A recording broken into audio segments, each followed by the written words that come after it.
भोजन करने से व्यक्ति को ऊर्जा की प्राप्ति होती है और उसी ऊर्जा के बल पर ही व्यक्ति जीवन में आगे बढ़ता है। जीवन में भोजन ही सब कुछ है, इसीलिए हमारी हिंदू सनातन मान्यताओं के भोजन करना एक तरह से आवश्यक माना गया है।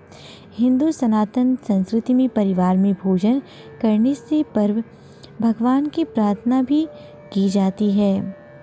भोजन करने से व्यक्ति को ऊर्जा की प्राप्ति होती है और उसी ऊर्जा के बल पर ही व्यक्ति जीवन में आगे भी बढ़ता है।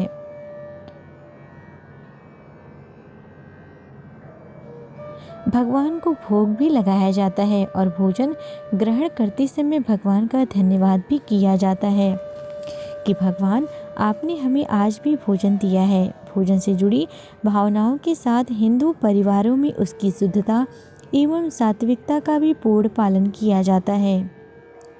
लेकिन उसके बाद भोजन करते समय भी शास्त्रों में कुछ बातें बताई गई हैं जिनका पालन करना प्रत्येक व्यक्ति को बहुत आवश्यक होता है। अगर आप शास्त्रों में वर्णित नियमों का पालन नहीं करते हैं तो आपके जीवन में बहुत परेशानी आ सकती है और आपको पता भी नहीं चलेगा कि किस कारण से आपके घर पर समस्याएं आ रही हैं, क्योंकि आप सोचेंगे कि मैं कभी झूठ नहीं बोलता हूँ, सत्यव्रत का पालन करता हूँ, फिर भी मेरे साथ समस्याएं आ रही हैं। तो अगर आप अपने जीवन में छोटी छोटी बातों पर ध्यान रखेंगे तो आप समझ सकते हैं कि आपके जीवन में ये परेशानियाँ क्यों आ रही हैं।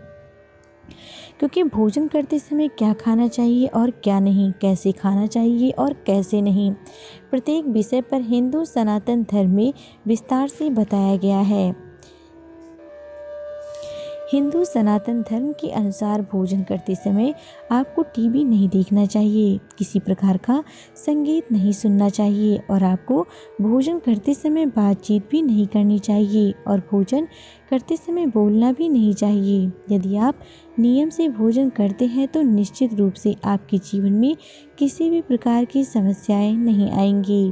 शास्त्रों के अनुसार किसी भी व्यक्ति का झूठा खाना भी बहुत निषेध माना गया है। आप भले ही भूखे रह जाएं, परंतु आपको किसी भी व्यक्ति का झूठा नहीं खाना चाहिए।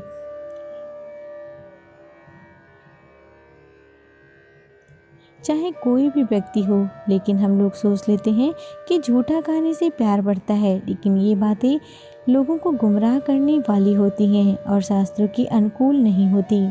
आजकल पति पत्नी भी एक साथ एक थाली में भोजन करते हैं और ऐसा मान लेते हैं कि इससे दोनों के बीच प्यार बढ़ेगा, लेकिन शास्त्रों के अनुसार इसे अच्छा नहीं माना गया है।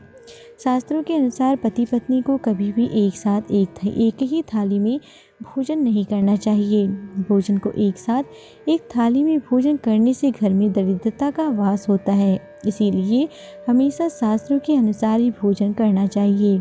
क्योंकि अगर आप शास्त्रों के नियम के अनुसार अपना जीवन जीते हैं तो निश्चित ही आपको जीवन में समस्याएं नहीं सताएंगी और आपका जीवन चिंता मुक्त होगा।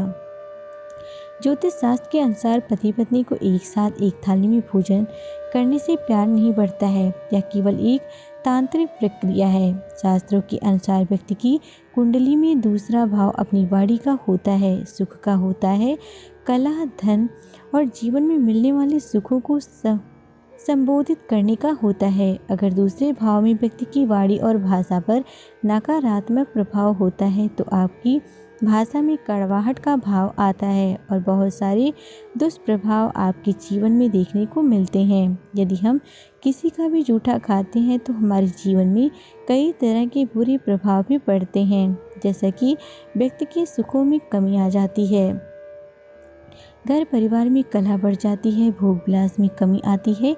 इतना ही नहीं, हम जिसका जूठा खाते हैं उसके अशुद्ध विचार भी हमारे अंदर आ जाते हैं। ऊपर से जो व्यक्ति आपको प्यार दिखा रहा है और अंदर से वो व्यक्ति काला है तो उसके भी अशुद्ध विचार हमारे मन में आ जाते हैं, क्योंकि हम उसका जूठा खाते हैं। इसका सबसे बुरा असर हमारे धन क्षेत्र में होता है। किसी का भी जूठा खाने से हमारे धन की हानि होने लगती है और किसी का जूठा खाने से हमारी जो धन एकत्रित करने की क्षमता होती है वो भी कम।